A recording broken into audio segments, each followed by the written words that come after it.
Hi, thank you, Rashelle, and thank you, Herman, for joining us today to talk about your campaign for Portland Public Schools District or Zone 4 for the school board.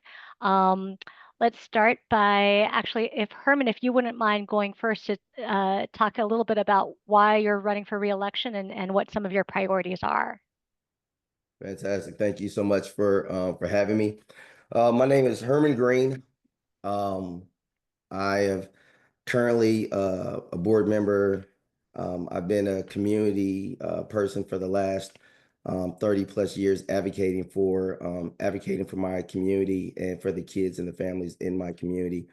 Why am I running for school board or rerunning, continuing to run again for the school board? Because I would say the work isn't done. There's still we got a good start. We're starting to see some headway, but now is not the time to let up the pressure. Now is not the time to start over. Now is the time to focus and continue to grow relationships, grow partnerships, and continue to hold people accountable for the work that needs to be done so that we don't risk going backwards and causing our kids to lose more. And I quite frankly believe that I'm the guy to apply that level of pressure and to get that done. So Great, thank you very much. Rashelle, if you can tell us a little bit about yourself and why you're running. Yeah, hi, thank you for having us today. Rashelle Chase Miller, and I am running because I am a former PPS kid. I am the mom of PPS kids, and right now our district is facing some of the same challenges that I would have hoped we'd overcome by the time my kids got to PPS. I was a PPS student in the 80s and 90s. I didn't graduate from PPS. I was a student who was chronically absent. That's something that we're talking a lot about in the district right now, chronic absenteeism. Um, and even carrying that legacy, at the same time, I had incredible experiences in PPS. PPS is where I learned to read music and draw to scale and outline research papers. My dad and my grandfather were both demos. They both went to Jefferson. I went to Lincoln. My husband went to Roosevelt. I love these schools, despite the fact that they didn't work for me. And they didn't work for too many kids like me. There are a lot of kids, a lot of adults now, um, from my era in PPS, who are people of color who didn't graduate from PPS. And they're still not working for too many kids. I want to change that. I have kids in these schools. I have a first grader at Woodlawn and a sixth grader at Harriet Tubman.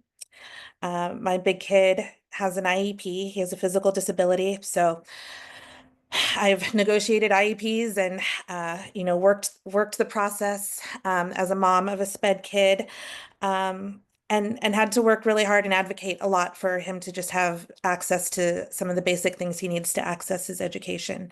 And as a parent, I've helped fundraise for field trips and basic supplies.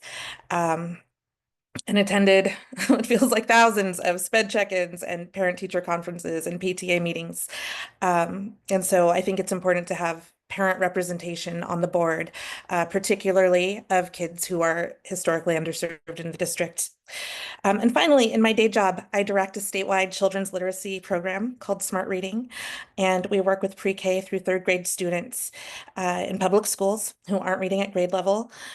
So as an educator, I have the experience of overseeing thousands of volunteers across the state who are working on reading weekly with kids in libraries and cafeterias and classrooms all over Oregon. And 90% of the struggling kids in SMART programs show an improvement in overall reading performance by the end of the year. So I know what works. And I have the greatest investment in this system, which is my kids. So both in the spaces of my personal life and my professional life, there's nothing more important to me really than the success of PPS and the success of our students in the system. And I understand education. I know what works. I know how to achieve outcomes, and that's why I'm running for PPS. Great, thank you. And we're just going to go back and forth in terms of who goes first on these questions. Um, Rashelle, what do you expect to see 4 years from now if you are elected to the board? What would be like the 2 or 3 things you want to make sure to accomplish in those 4 years? I definitely want to see marked improvement in our reading and math scores. I would like to see improvement in our graduation rates, but also post-secondary readiness. Um, I would like to see a greater investment from the state in terms of funding. And mm, I would like to see more of a community model taking place in PPS where community-based organizations are able to push in and support the district through offering wraparound services and vital resources for students and families. And just to follow up a little bit on that, how would you like what are the concrete steps or the programs or the approaches you would pursue for reading and math improvement? For any two of those or any of those priors you mentioned. Yeah, definitely high dosage tutoring or high impact tutoring, I think is essential. And the data bears that out. The district is already working towards that, but I think there are a lot of kids that need that support. And there's just there's opportunity to do more. I have the benefit of working for a statewide literacy organization that pushes into schools to work with kids on reading. So whether it is smart reading or another program, there are many. I would like to see our district uh, better leveraging the resources that are available in the community to support the work that is being done in the classroom and to support the work that's being done through high dosage tutoring as well. Oh my gosh, I had more thoughts on this. I think teacher preparation is critical. We need to see our educators well-trained and supported in implementation of science-based reading strategies. Um, I think that there's also a lot we can do around supporting families and bringing them into the conversation of how they can help support students' literacy and math skills. My background's in early childhood education, so in early childhood, we look for really authentic ways to integrate literacy and math concepts into day-to-day life and the ordinary interactions that families are having with their kids. And so I think that there is a lot that the district could do around supporting families and helping them understand not just the importance of boosting these skills for their kids, but the real role that they play in being able to do that. I think a lot of families lack the confidence in knowing that as their child's first and most important teacher, even if they don't consider themselves mathematicians or literacy experts, that there's still so much that they can do to support their kids. And then really increasing those connections between the school and families. Families are so maxed out and really carrying so much, and it is hard to kind of connect the pieces back to the school and really be able to check in on how kiddos are doing and find out what we as parents can do to support what's happening in the classroom. So finding ways to strengthen those connections as well. Great, thank you. And Herman, what is the unfinished business from the past 4 years that you feel like still needs additional work? And if you can kind of provide some specifics on how you would advance that. Say that question one more time again. Sure. What is the unfinished business, or what are the things that you want to make sure to accomplish in the next 4 years? And if you can provide some specifics, that would be great. Fantastic. Thank you for the question. I would say the unfinished business that I believe needs to be done is how we're measuring our kids and how we're measuring the success and what we're going to see as success. Right now, the static test of the state, just like this is our one measurement, this is our one guide. It's not enough. We need to start measuring more. We need to do a better job qualifying and quantifying what our kids are actually getting, how much of it they're getting, how it's working, and how it's not. The work that I believe needs to be done is one, making sure that we get all of our board members on the same page around the idea that the science of reading is a non-negotiable, and that this is something that we all need to be working towards. We come into this with this, we have these grand ideas and grand visions of the work that needs to be done. And then we realize that we're one vote on the board, and we've got to get at least 3 other people to move in the same direction. And then, so how do we galvanize all of us around the idea that these are some of the metrics that we as a board believe will help to get our district in a much better position in the next 4 to 6 to 8 years? Understanding that the work that's going to need to be done is going to have to be done dual things, at 2 things happening at one time. Because how do we ensure that we cut off this pipeline of kids being unable to read, while at the same time dealing with the kids that we already have that aren't reading at the right level? So we need to be able to look at multiple different ways of doing a thing. And as a board, what we have to come to consensus on, and the unfinished work, is the governance around how we expect this to happen.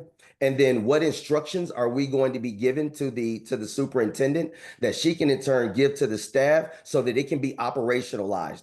Because it's not enough, in my humble opinion, to have a vision and a dream if it can't be operationalized.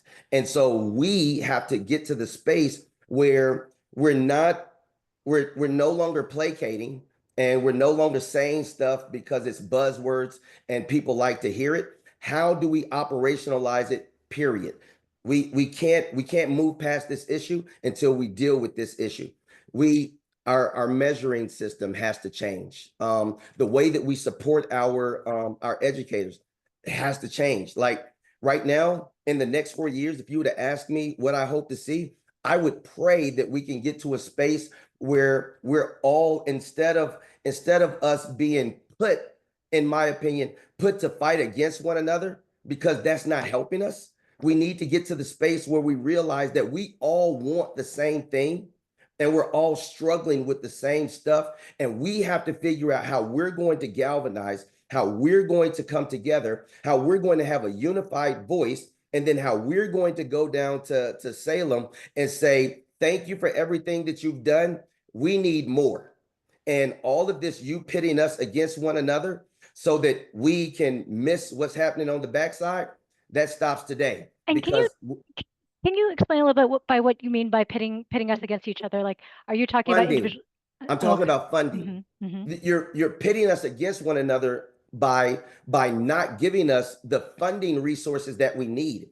Our educators, they're screaming and they're yelling out because they're bleeding out. If you know what I'm saying, for a lack of terms, they've been giving and giving and giving and giving, and there's nothing left for them to give. So now they're like, we need more. We can't keep doing it with the resources that we have. We need additional funding. And from a school perspective, a district perspective, we come in, I hear you. I want to give you more, but you can't squeeze blood from a turnip. There's no there. And so we need to come together, and we need to go down to Salem together, and we need to galvanize all of our resources together and say, what y'all are giving us is not enough.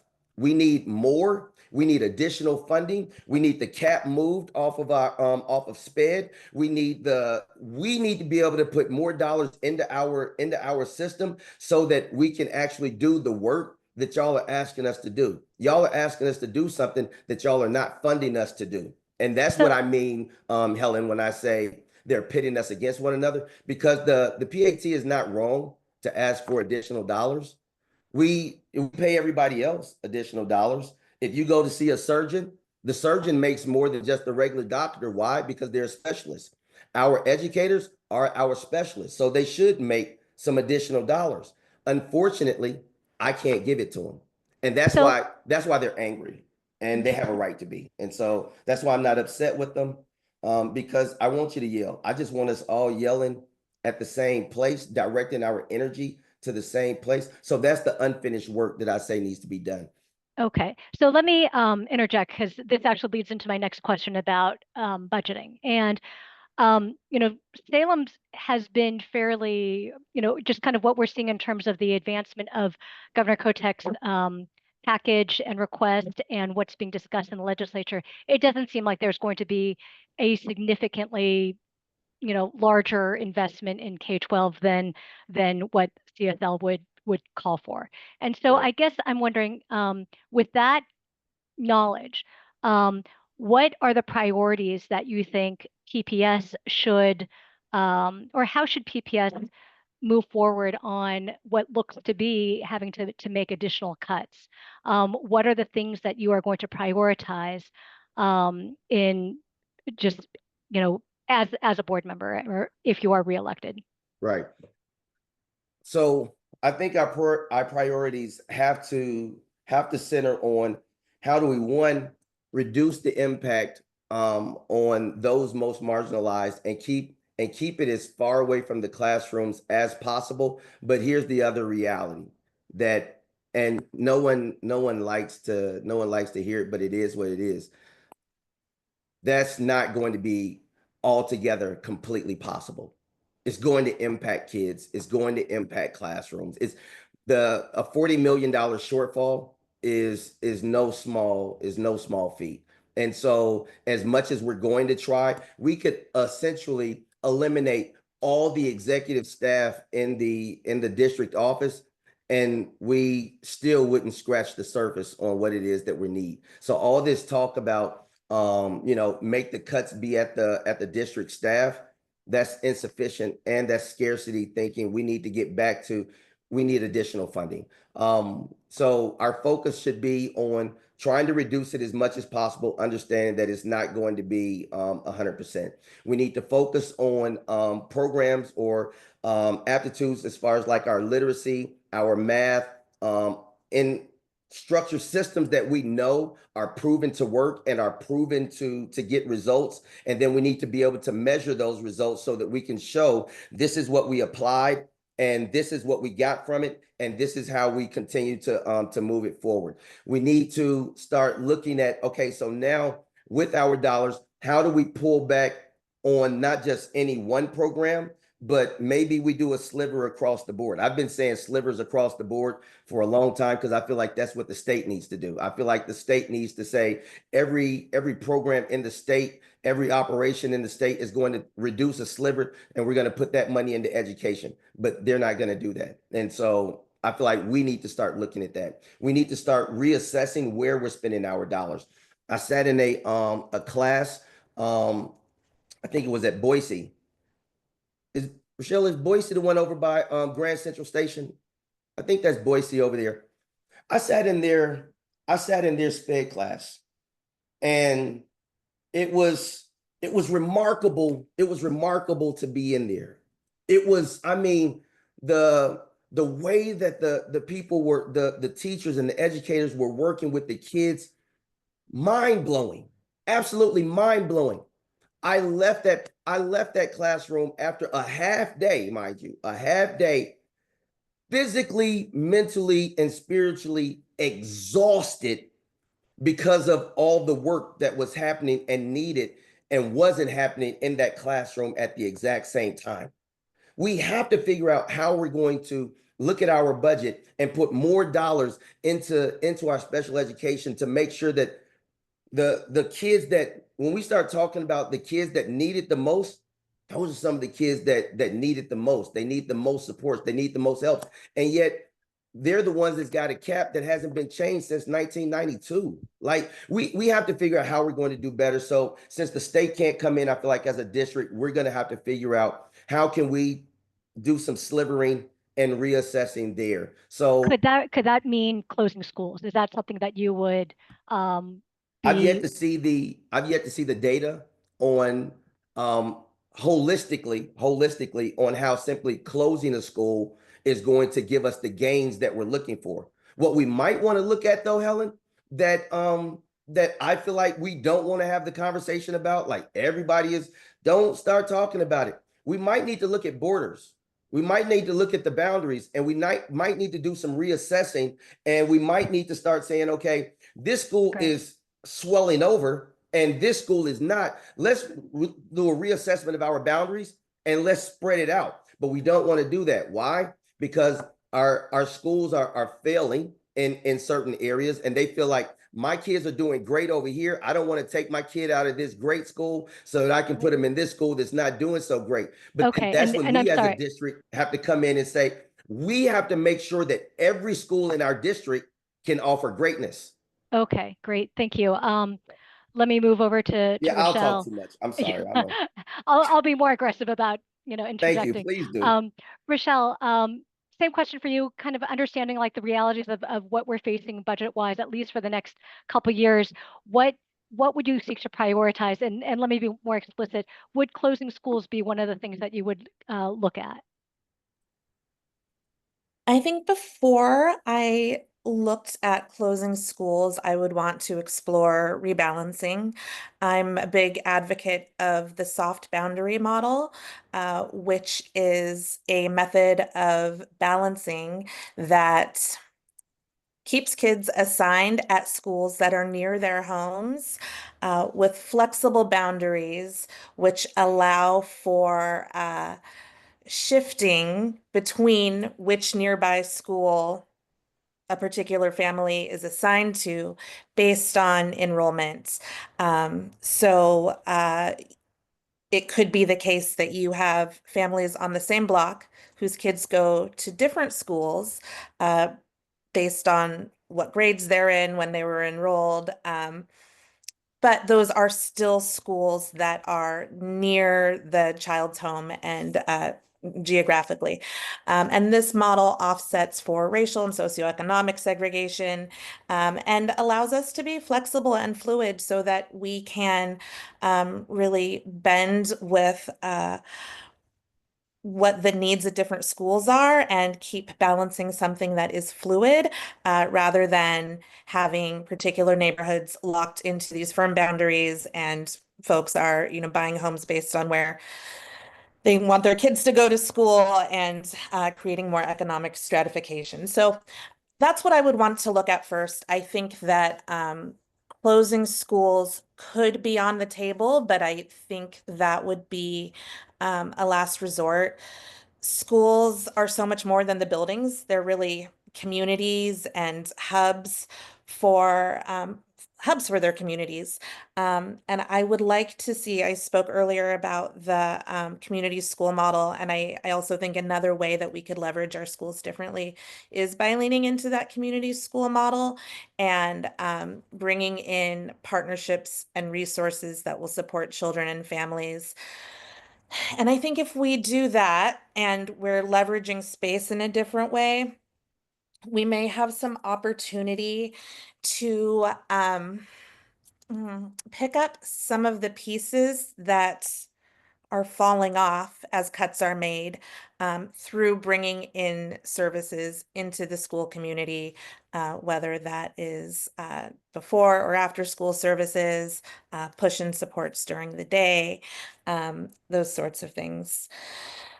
I think it's really difficult to talk about where you make cuts um, when the chasm is so wide and so much has already been cut. But I agree with Director Greene. We should be looking at preserving special education. Um, Special education has never been fully funded. The cap is prohibitive. And when times are hard, those impacts fall on our kids who are already furthest from access and opportunity, just by default. I'm the mom of a sped kid. Last year, we were looking at cuts to adapted PE, uh, which there were some cuts there and some things were changed. That's just one example of a service that my kid relies on to fully access his education and have the same opportunities as other kids. Um, and those are the kinds of things we should be looking at preserving.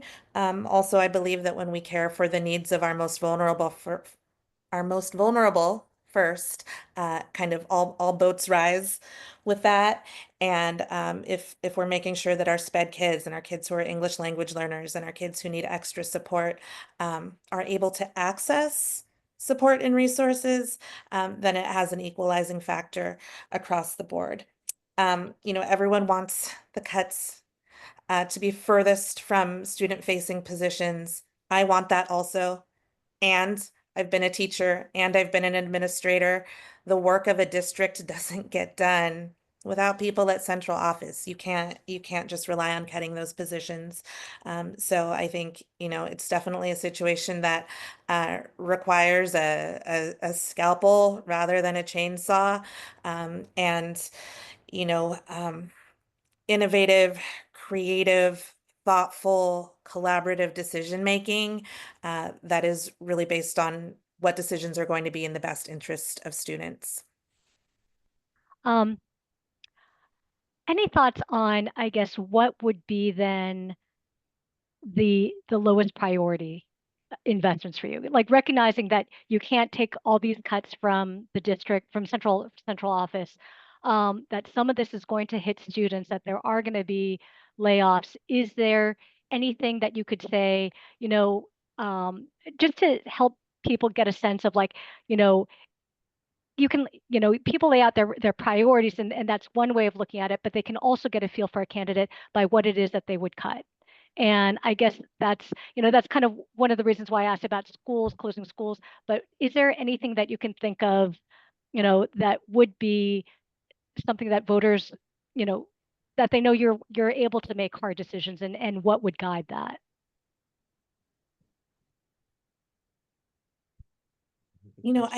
I think this is really a question about priorities. And I think that, mm, again, I would have to prioritize literacy. I'd have to prioritize math. Um, I think that,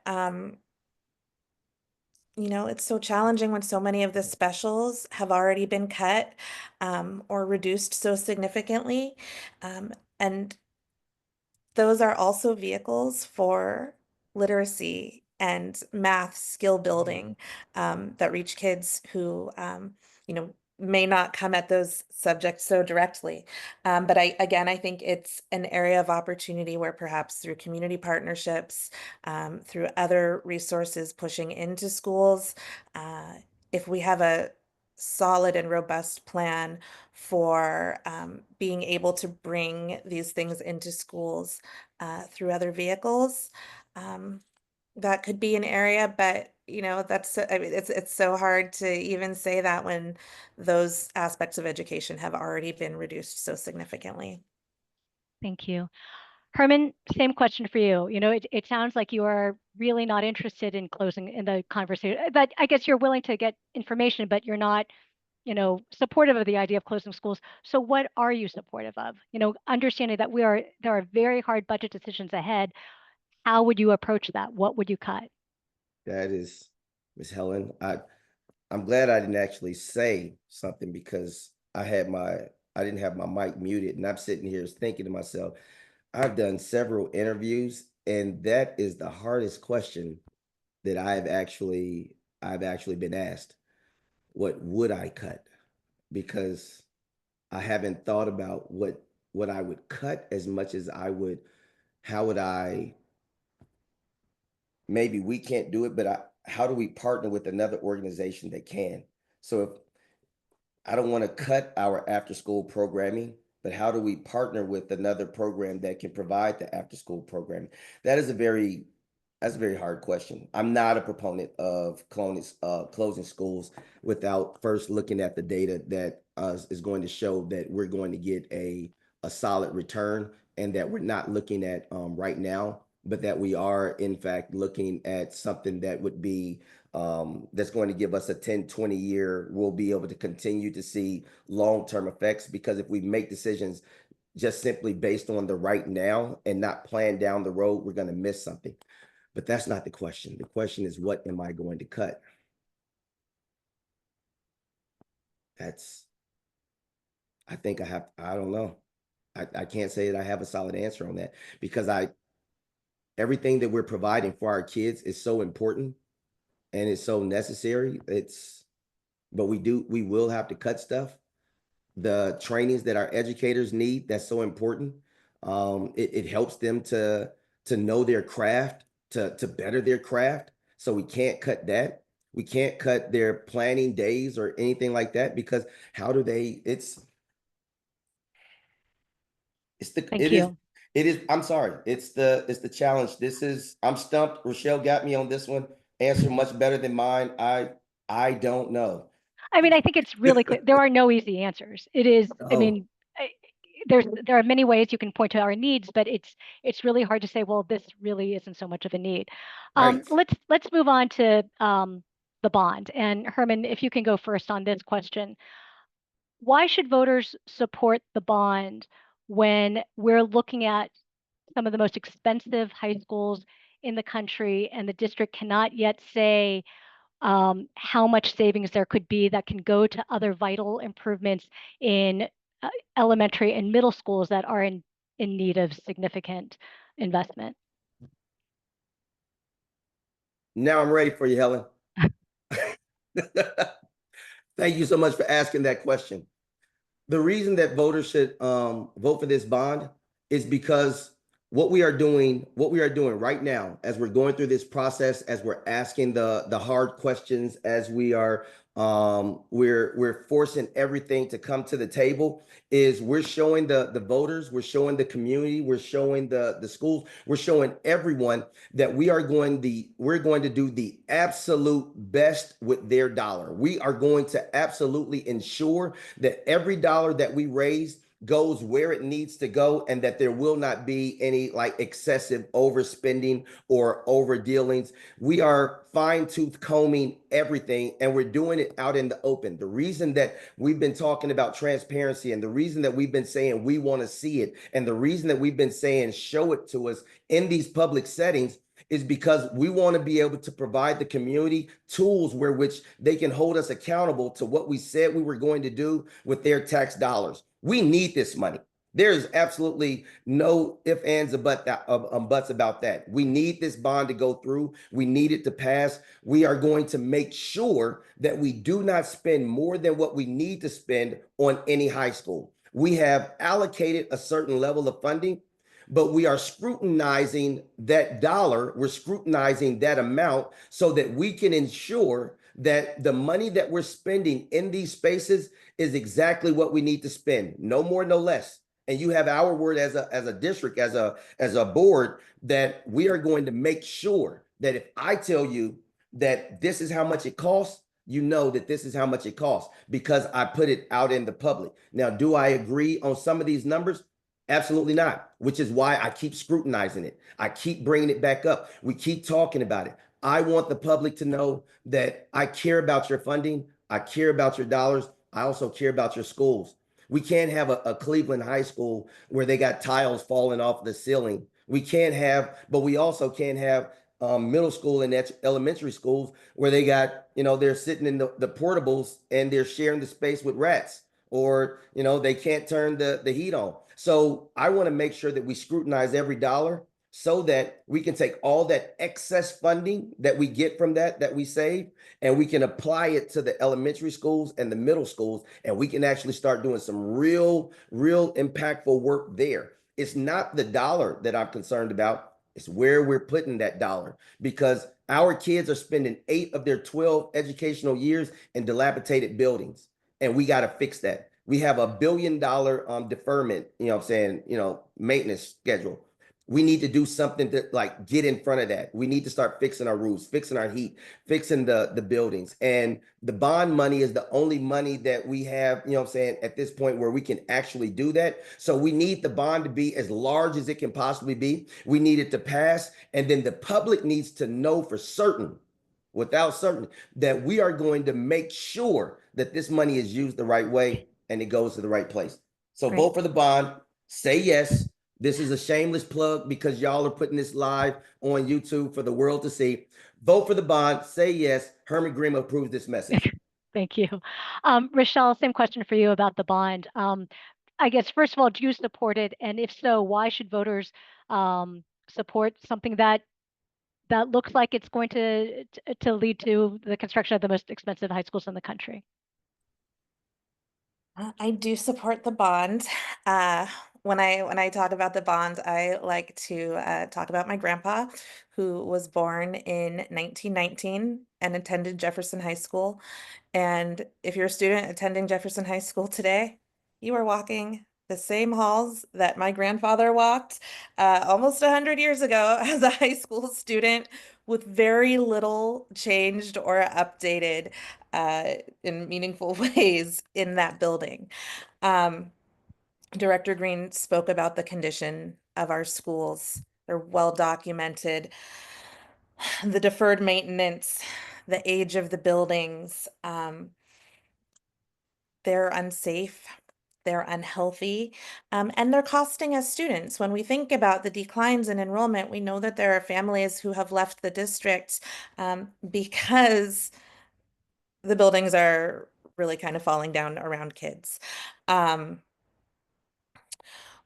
I think we need to think about this in terms of the fact that we're building for the future. We're not building schools for the next 20 or 30 years. We're building schools for the next 100 years. This is really an investment in our community. It's an investment in our economy. Um, some of you were just at the same breakfast I was, where there was conversation around the connection between strong schools and strong economics. Our schools are a vital part of Portland's recovery, and if we build them, they will come. I think we are the board fired the contractor who worked on Benson. It's clear that they're paying attention to costs. I think that there are a lot of things that go into the cost conversation. And Are you comfortable with the cost, the estimated cost of the high schools? um I mean, I am comfortable with our kids having safe, healthy, modern buildings. Um, and I'm comfortable with the districts like doing our due diligence and looking at the costs, doing the work to find out, like, are these actually the costs, or are there savings? Is there something going on that's inflating costs? Is there a reason why there's a difference in the cost between building in Portland and building in Beaverton? We have to do our homework. But I also don't think that we should be cutting corners or not doing the work, or doing it to a lesser degree than what we would do if we were really thinking long term about the strength and well-being, both of our district and of our city. Um, I think the schools are an important part of building back. I think that when we talk about if we need to be closing schools, and we start talking about enrollment, we really need to think about the fact that Jefferson, which is kind of at the heart of this conversation around rebuilding and costs, and is currently under enrolled, is also having enrollment pulled by Roosevelt, by Grant, by McDaniel. And so all of these conversations are connected.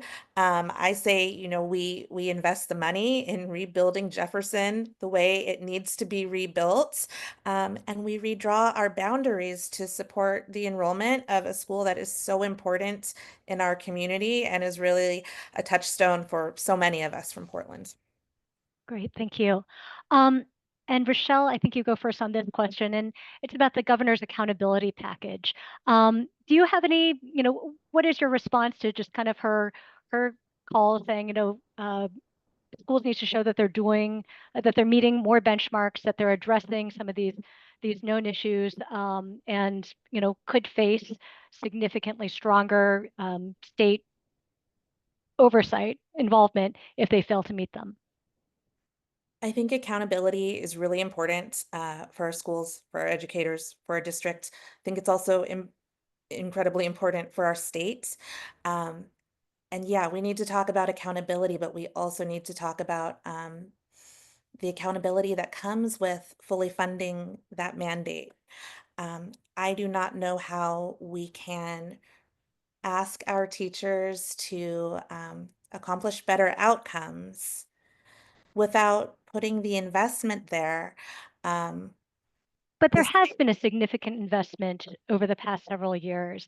I think there in Mhm. has, but I think when you underfund education for 3 decades, adding to that investment, there's a hole to fill, right? And I mean, we see it in PPS, whether it is the fact that our teachers were not trained in correct reading instruction, or the deferred maintenance that exists in the buildings. There are all of these pieces that have gone untended and neglected for too long. And so then when it comes to just getting to the place where we have a level playing field, there's a lot of backfilling that needs to happen. I think that when our state says, this is how much money we know it costs to offer students in Oregon a quality education, I think the state has an obligation to meet their own number if they expect quality education to be the end result. If we say it costs this much money to provide a quality education for Oregon students, but we're only going to give you 85, 90% of it, we're not going to see the outcomes we're looking for. At the same time, other states would similarly say that they're underfunding their education, yet they're showing much better outcomes than Oregon. The Quality Education Commission notes that in 1999, Oregon was the 18th highest per capita spending, and now is in 2024 was 13th highest. So, what is holding Oregon back? Why is Oregon doing so much more poorly than other states, even as its ranking in terms of spending per student has climbed? I think one thing that we don't usually talk about when we have this conversation is that Oregon is also a really expensive state to live in. And so when we think about how far dollars are going, um, where they go in Oregon is different than, how far they're going to stretch in another state. And I also think that that has an impact on the experience and the challenges that families are having. Um, I also think, uh, definitely what we spend on matters. And I think that, if we are really focused on doing what we know works to improve literacy outcomes, and we focus dollars in that direction, and supporting that mandate, I think that that is a really promising way to start turning things around. Um, Okay. yeah. Um, okay.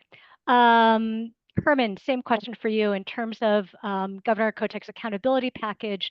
What are your thoughts on it? And wrapping this into it, why is Oregon not getting the results that many other states are, even with, climbing in the rankings in terms of spending per student? So the whole idea of we're gonna hold you accountable. I agree with Dr. I was about to say doctor. She must be working on her doctorate. She doing it. So I feel like you're asking me to do something that you're not doing yourself. You want me to be held accountable, but you don't want to be held accountable to the reality that you have not funded the schools to the model in which you said it needs to be funded to in order to get that quality level of education. If you're going to compare with other states, then I think we would have to do a line item, right? It's not like, well, this state is doing better, then why isn't this state doing better? We don't know what's going on in that state. We don't know how they're spending. We don't, you can't do apples to apples. This is Oregon. So I try to keep my conversation focused here. If you give us the funding that we say that that you say that we need in order to get the level of education that you think we ought to be providing, you need to fund to that. To come back and say, well, I gave you more this year than I have in any of the years past. Well, in all the years past, you've been giving me, $4 or $5 million or $1 billion or whatever it is less than what you said we need. And then now you come in and you say, I'm gonna give you a little bit more, be happy. No, I'm not going to be happy. I'm not going to be happy with the reality that you have continued to underfund education. And now it looks bad. It's starting to show, and everybody is starting to talk about it now, which they should. And I believe we should continue to talk about it, and we need to continue to be allowed about it, because one of the things that's like a swear word in our district is accountability. Everybody needs to be accountable, but we also need to measure what it is that we're doing. So, no, yes, I'm grateful that they want to give us some more funding, but that funding isn't going to go as far as they think it's going to go. Like it's not going to do, and that's across the state. I don't see it. We need more funding. Okay. I'm never going to be happy with anything less than what we need. We need to be Got funded it. at the level that we need to be funded at, Okay. and then we can compare. Great. Thank you.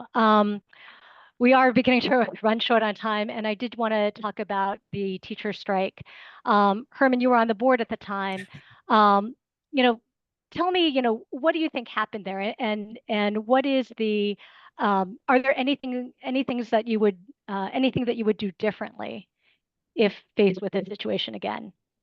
What happened was it came to a boiling point, and the teachers union and the educators had they felt that they had done everything that they could possibly do to get the message that we are hurting and that we need more, and that you're not hearing us. And so the strike was an outward expression of an inward boiling point that had been happening for so long, a frustration that had been building up for so long. And the strike was the tip of the spear that said, I can't do it anymore. We're done. And so they walked out, and basically they wanted to make sure that they were heard. We need additional funding. We need planning time. We need this. They had quite a few things that they needed, and they wanted to come to the table and talk about it. What would I do differently? I feel like we could have started having real meaningful conversations about what was happening a lot earlier than what we did. Instead of just kicking the can down the road, we What do probably you mean could have. by meaningful conversations? There were plenty of, in my humble opinion, there were plenty of opportunities where we could have come together, both the union and district leadership or board leadership, or however you want to call it, to really talk about what's really going on, and how are we dealing with it? How are we addressing it? And it took longer than it needed to, for that conversation to happen. And once that conversation happened, and once we got to strike status, then it just became about, well, this is what I want, and I'm going to stay here until I get it, and no matter what the cost was. And this, but we don't have that. And so that was a whole back and forth that I don't really want to hash out on a Zoom call. But um, needless to say, it could have been avoided had there been more meaningful conversation had much earlier on between the union and district staff and that sort of thing. And kind of seeing that part of the result is that there are a number of cuts this year, there were cuts last year. Um, was it the right contract?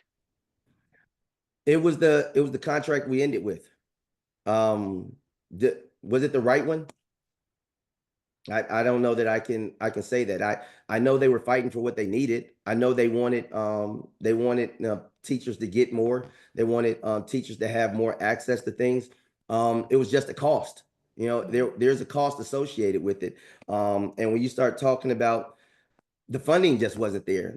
And that's the reality. The funding wasn't there to do all the things that they were, saying, that was being asked for. And as a result of that, you're going to get it. We came to a consensus, and you get it, and this is the cost. And this is the cost of it. And so now we're $70 million into, it was actually like 120 million or something Right. like that. And then it got dwindled down.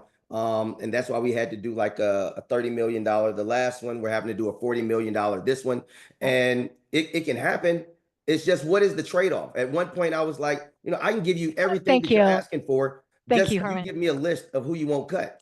Okay, Nobody thanks, took Herman. that one. Rashelle, same question for you. Diagnose what was the heart of the PPS strike? What happened there, and what would you do differently?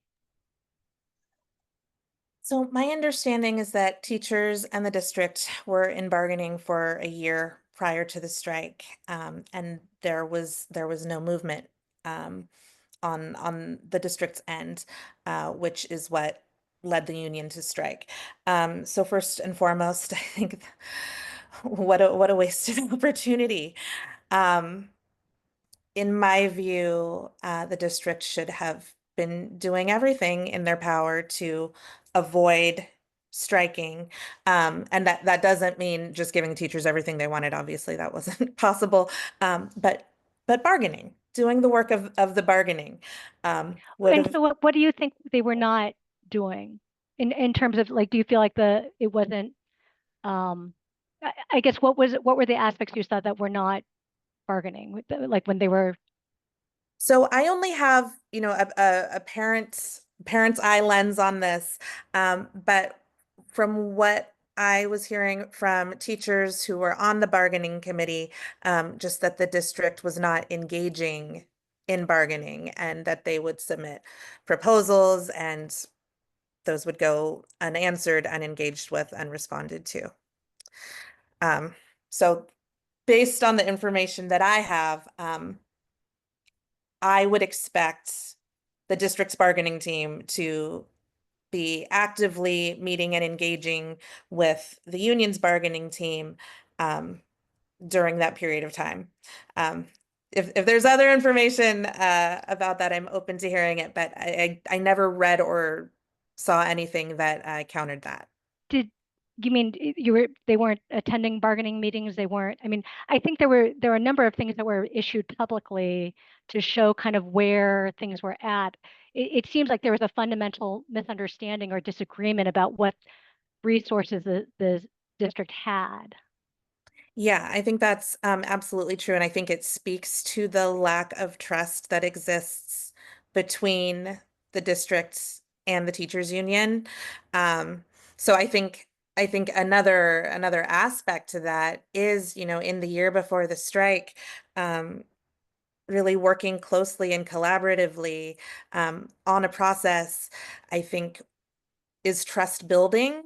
And whatever has been happening between the district and educators has not been trust building. There's very little trust. I'm sure everyone is aware that exists between teachers and between the district staff. And that didn't do anyone any favors during the strike. Um, I'm hopeful that that is something that is starting to shift now. It sounds like it is a bit. I think folks are hopeful about Dr. Armstrong and hoping that she'll be successful. Um, and maybe there are opportunities to, kind of turn a page and have a fresh relationship with a new superintendent and just new leadership in the district. Um, I think at the end of the day, what the teachers ended up getting, I don't know why it took a month to get there.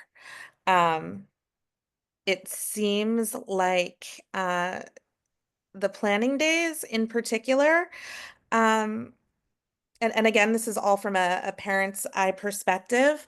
Um, but as a parent, as I watched it, there were times, things like the planning days, where it's like, why can't you budge on that?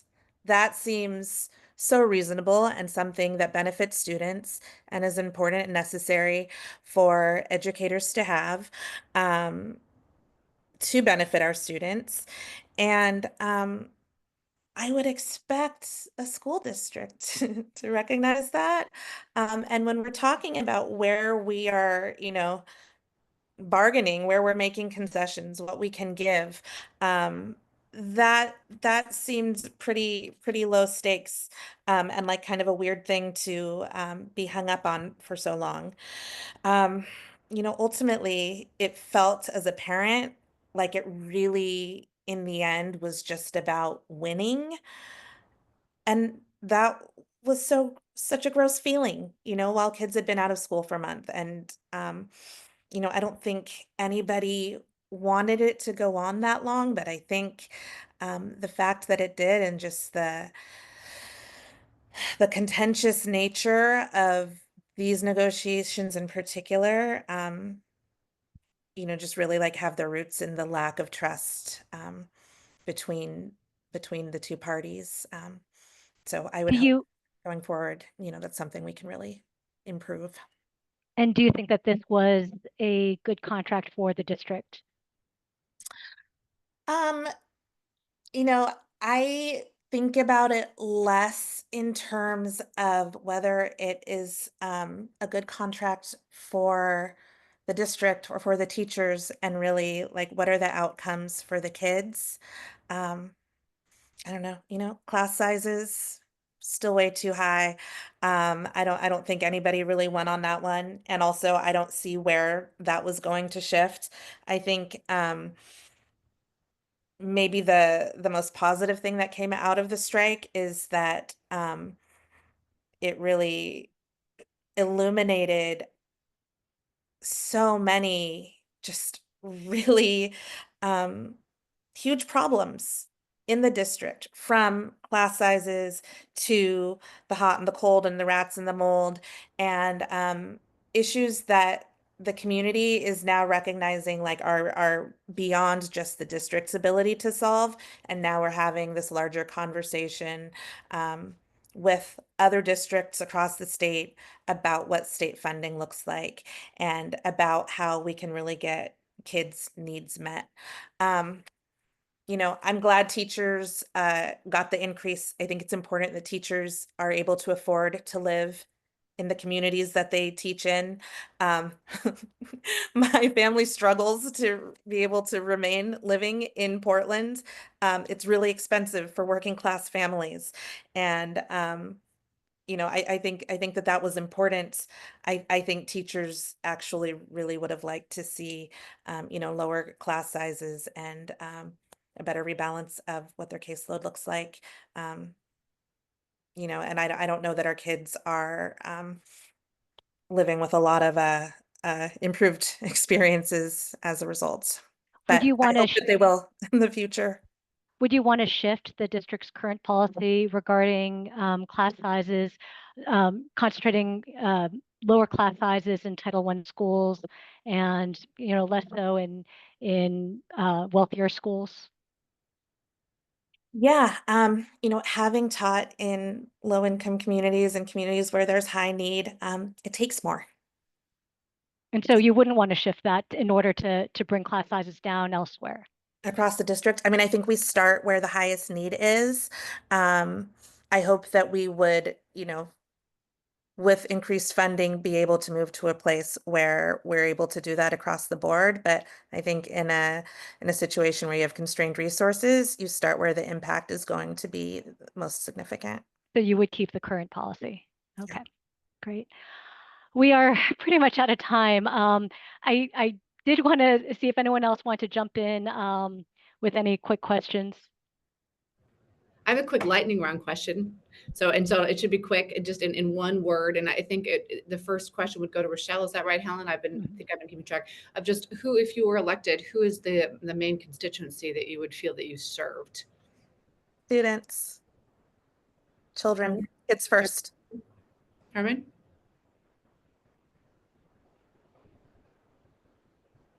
Whole families. Thank you. A similar lightning round question could be, who on the board do you feel most ideologically aligned with at the moment?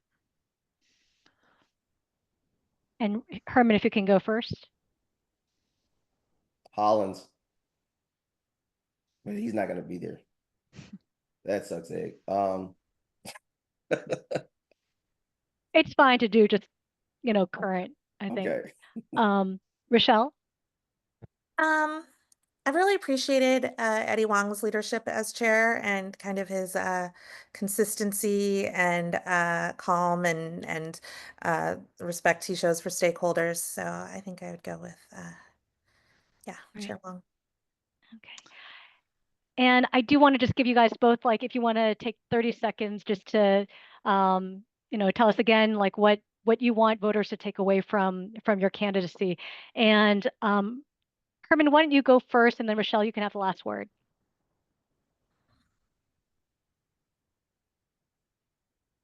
I would like voters to take away that I plan to govern from the not from a space of take the background, but from a space where, as the board, we should drive and navigate the ship. We should set the course, and then we should empower the people that we have around us to do the work that they have been brought in to do, and we need to do that holistically. We cannot do that as an island or in silos. We have to bring everyone on board so that we can all get rowing in the same direction. And I plan to make the hard decisions. Like, someone has to do it, someone has to say it, and someone has to say what other people don't want to say. And I know I'm that guy. So I plan to apply pressure until we see the levels of results that we're looking for our kids, our families, and for the communities that they live in. And I'm not going to rest until I know that we're getting the results that we need. Great. Thank you very much. And Rashelle. I know this district as a student, as a parent. I know the work of education as an educator and as an administrator. I can hold nuance, the nuance of the different roles and the different perspectives that come with those roles. I have the lived experience of being one of those kids that was underserved by PPS, by being one of those kids that was chronically absent. By living in the world of a sped parent and walking in those shoes. And I am a leader in a large statewide education nonprofit. I often work in spaces where I have to build consensus, where I have to make hard decisions, where I have to consider the different perspectives of varied stakeholders and use that data to make decisions that are in the best interests of children first and foremost. So I come with a variety of both personal and professional skills that equip me to do this work. And at the end of the day, there's nothing more important to me in this season of my life than doing everything I can to make sure that PPS is a district that is worthy of our children. Because my children are students today, and what I want for my kids, I want for all of our kids, which is an excellent, high quality, world-class education, which is an education where their basic needs are being met, but they also have the opportunity to explore their passions and curiosities through art and music. And that's not where we are right now. But I believe that with collaboration and vision and will and folks who will fight to get us all to the same endpoint, that is a district that we can be. So Great. Thank you both very much. We really appreciate your time and talking with us today. If I have any more questions, I will follow up in an email or a phone call, but we'll probably aim to get our endorsements out just right toward the end of April. So thank you very much. that's great. Thank you, everyone. Thank you, Thanks. everybody.